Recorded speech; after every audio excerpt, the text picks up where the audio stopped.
Good afternoon, good evening, good morning. Welcome once again to B&B Hockey Talk. I'm Aaron Bloxel with my co-host, Mr. Matthew Balzer. Today, really hot one here in Vancouver, August the 9th. Where were you 30 years ago when the big trade happened? I love bringing that up because today is my birthday, and I remember specifically where I was. We were driving down Fraser Highway on the way to Langley from Aldergrove in my dad's Dodge Omni with my brother Adam on the way to WC Blair Wave Pool because it was brand new and exciting. But I remember that trade, and man, looking back, what has that done for hockey? Matt, you want to touch on that? I know, yeah, it's crazy.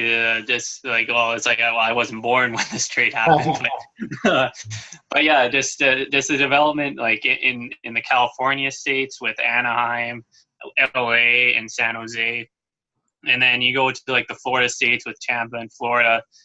All these non-prominent hockey markets have really come into prominence into today's NHL.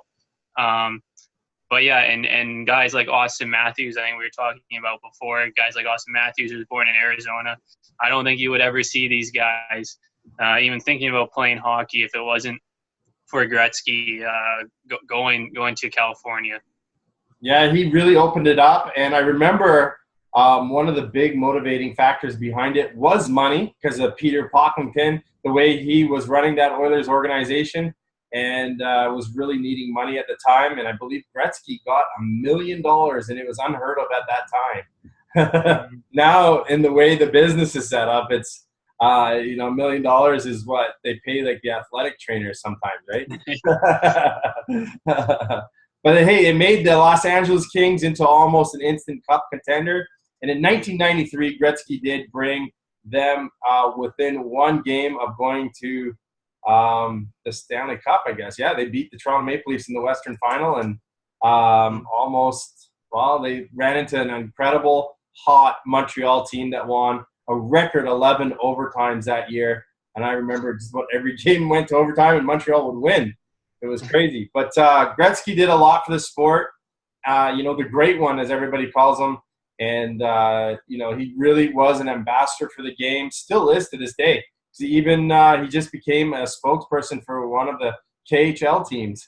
So he's constantly ambassading for hockey and doing some great things for this game. So final thoughts on Gretzky, or we'll move on to free agent signing today, and then we'll continue our 31 teams in 31 days with the Philadelphia Flyers, the Broad Street Bullies.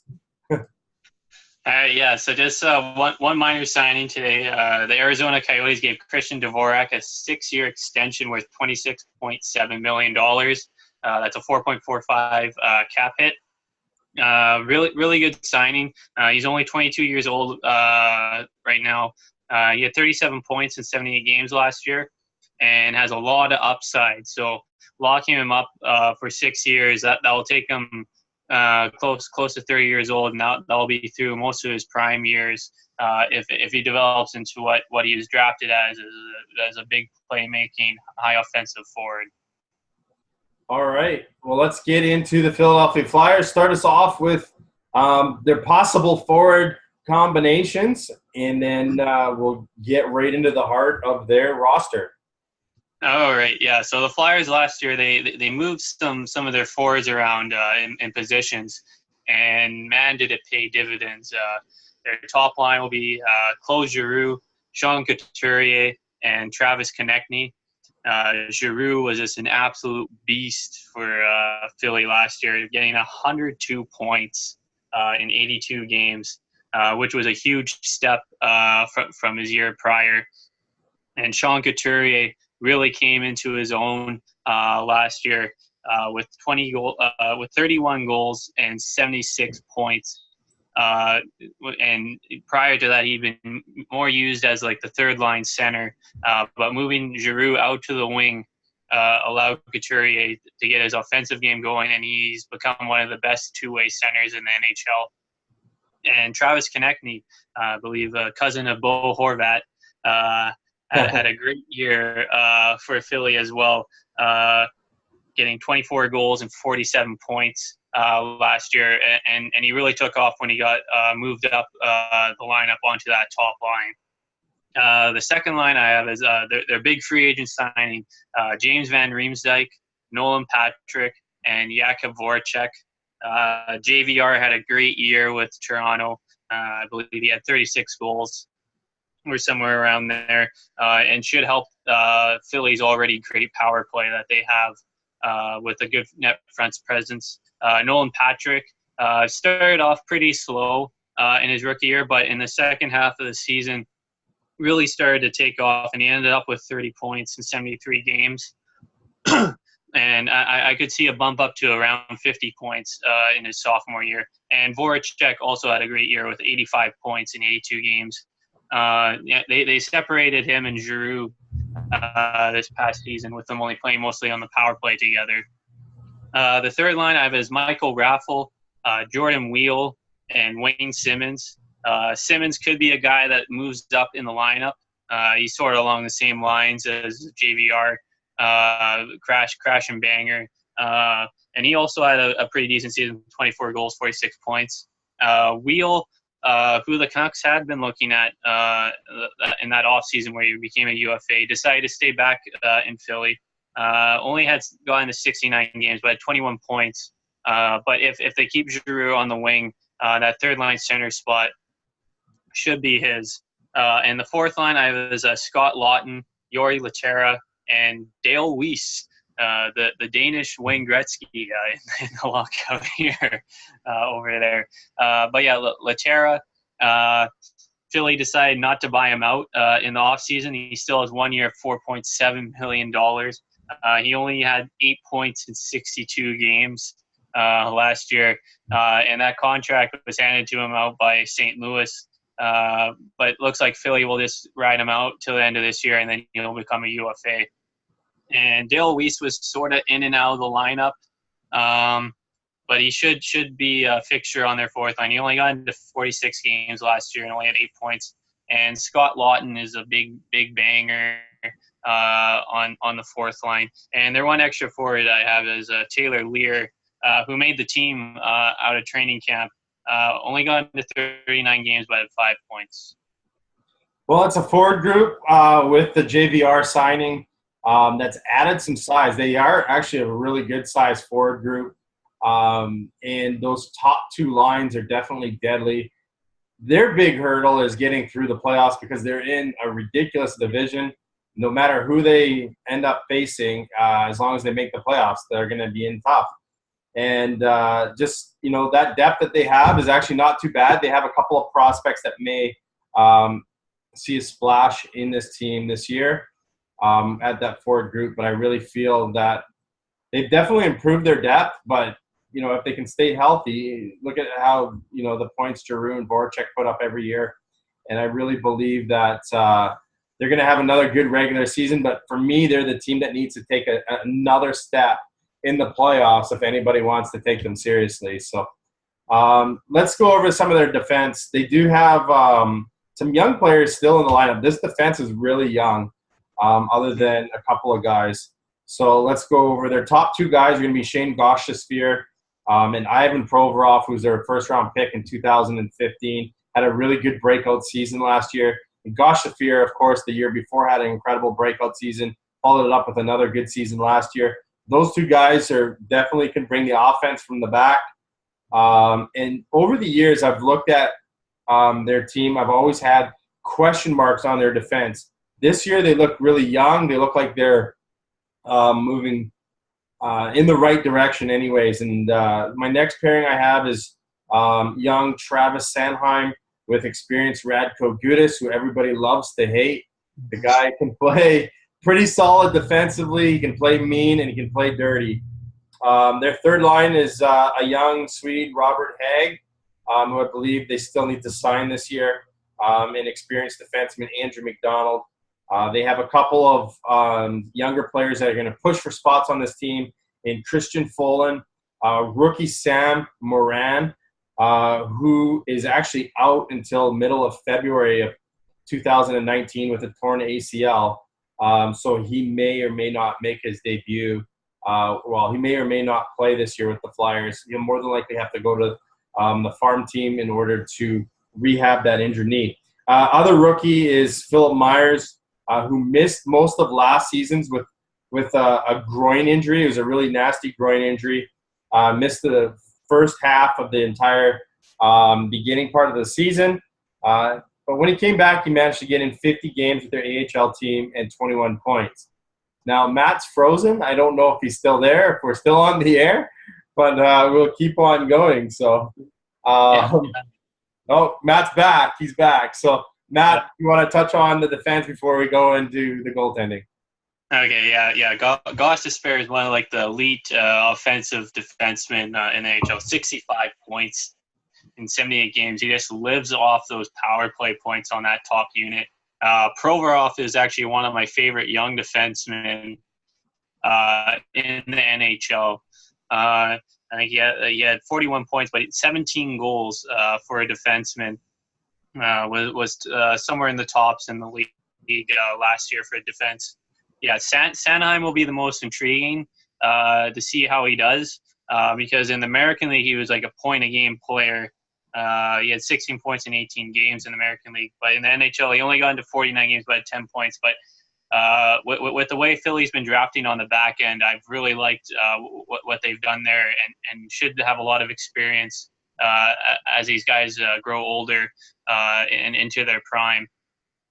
But yeah, and yeah, as you brought up, Radko Gudas, big physical guy.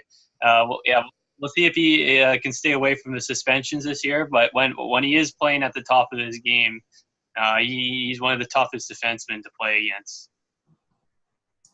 So that leads us into goaltending, which is always a major issue in Philadelphia.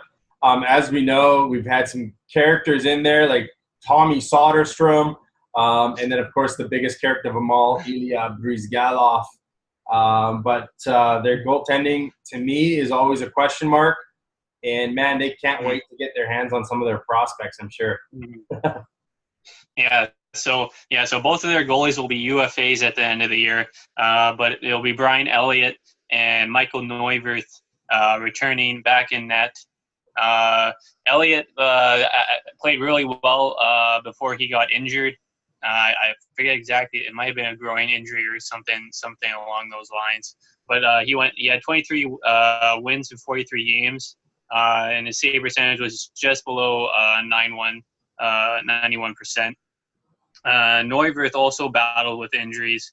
I think Philly ended up having to use like 4 goalies last year, bringing in Peter Mrazek over from Detroit. But Mrazek never really worked out, so Philly let him go. And their third stringer, Alex Leon, who is one of their many prospects in net that will be trying to push to get into the NHL this year. But I think if they're returning with these 2 goalies, it'll be the up and down goaltending that Philly usually gets. But I think it'll still be good enough to get them into the playoffs. But yeah, it'll be at the end of the season. It'll be most interesting to see what Philly does to fill the net. Yeah, their goaltending is always a carousel and a circus. But we're going to touch on some of their prospects now, and of which one is a monster goaltender that I think is going to be one of the best goalies in the NHL for years to come when he makes his debut. So let's get into that. Let's get into prospects. I'll touch on a handful, and then Matt's going to finish this up with the goaltender and some other prospects as well. One guy that I see making this team out of the gate is Oscar Lindblom.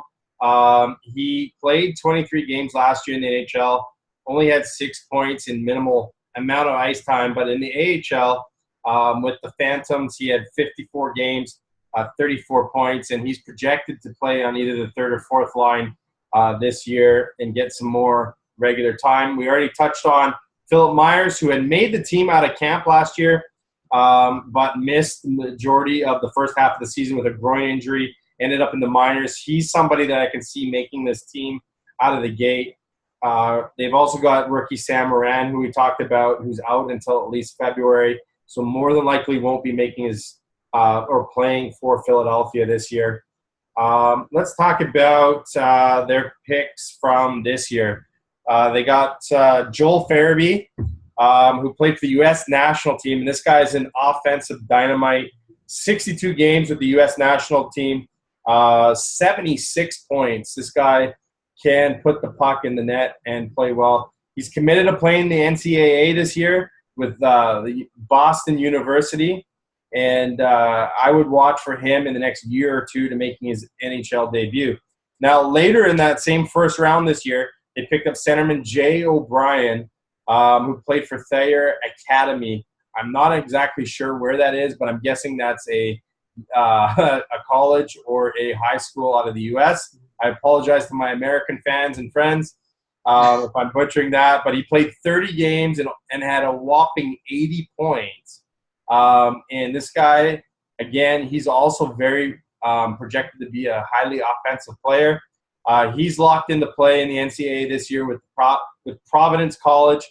And it's funny because actually those two players I just talked on are going to be playing on rival teams against each other. But again, I could see him maybe not in a year or two, but potentially 3 or 4 down the road playing with the big clubs. So why don't you touch on our goalie prospect and a handful of other ones that you got on your list? Okay, yeah, I'll just touch on Farabee first quickly. Farabee should be on the U.S.'s top line at the World Juniors this year. If they go off what they had at the summer tournament, he played a lot with Tkachuk and Jack Hughes on their top line. So he'll be a very intriguing prospect to watch at the World Juniors. But yeah, their big goalie prospect. This is the guy that they've been waiting for. Goaltender Carter Hart was just on a whole nother level compared to anybody else in the Canadian Hockey League. He played with Everett in the WHL. Went 31-6-3 in only 41 games.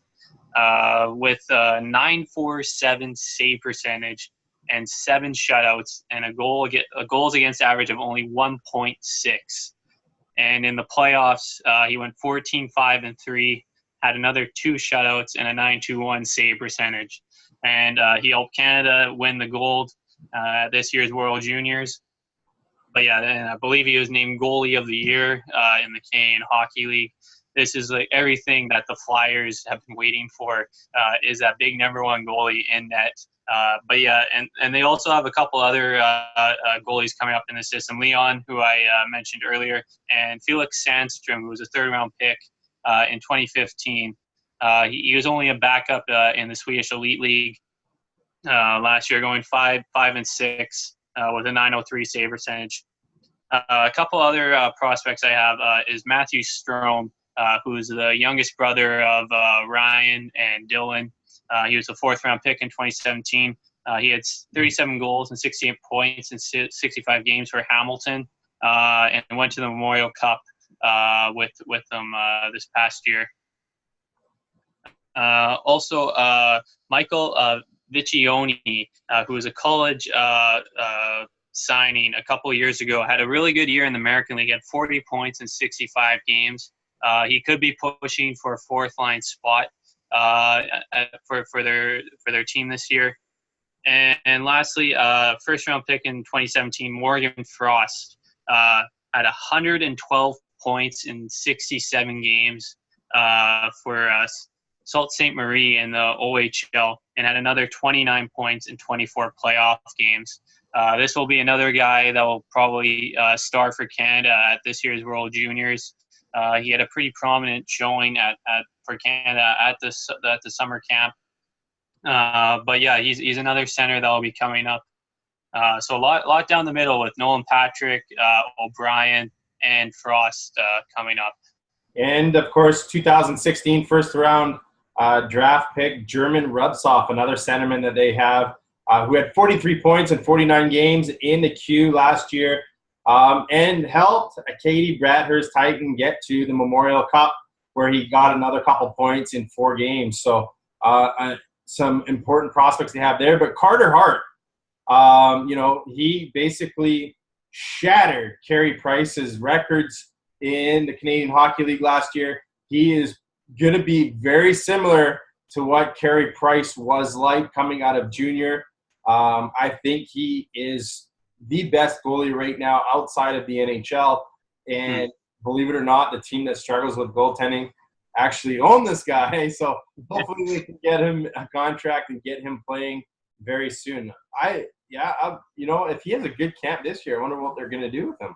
Yeah. So maybe they'll put him straight into the show and move one of their goalies. So it'll be interesting to see. So Philadelphia last year, 98 points, third in the Metropolitan Division, which we've discussed before, saying that's a crazy division. Still is crazy, especially with Pennsylvania division rivals, who we're going to touch on tomorrow.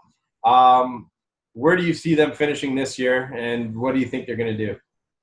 Yeah, I have them finishing in the first wild card spot again, as they did last year. With their goaltending situation, I think, as I said, I think it's still good enough to get them into the playoffs with all the offense that they have on their up front and on their back end. But I think it might be like another first round exit for them. But it was a very interesting ride for the Flyers, as the fans wanted their coach fired and were chanting "Fire Hackstall" earlier in the year, and then all of a sudden they took off. Ron Hextall was just preach patience with the fans, even though, well, they're Philly fans, so they're when they get mad, they get mad. Yeah. But they figured things out and they got into the playoffs. But then they faced the Pittsburgh Penguins in the first round. We all know how that ended. Yeah, so they actually finished not in a wild card spot, but in third place in their division. But they finished only 1 point ahead of Columbus and New Jersey because this is a crazy division. Only 2 points behind Pittsburgh. So it really was open. And usually the Rangers are in that mix, but of course they're rebuilding now. That division is crazy. So anyways, thanks again, guys, for watching. That's our edition for today with B&B Hockey Talk. Hit the like button, give us a share, subscribe to our YouTube channel. Leave us a comment about where were you when Wayne Gretzky was traded. Let us know what your memories are of that big trade. Or if you want to talk Philadelphia Flyers, let us know. Thanks again, guys, for watching. We'll see you tomorrow as we continue our 31 teams in 31 days with the Pittsburgh Penguins. All right, guys, we will see you all tomorrow.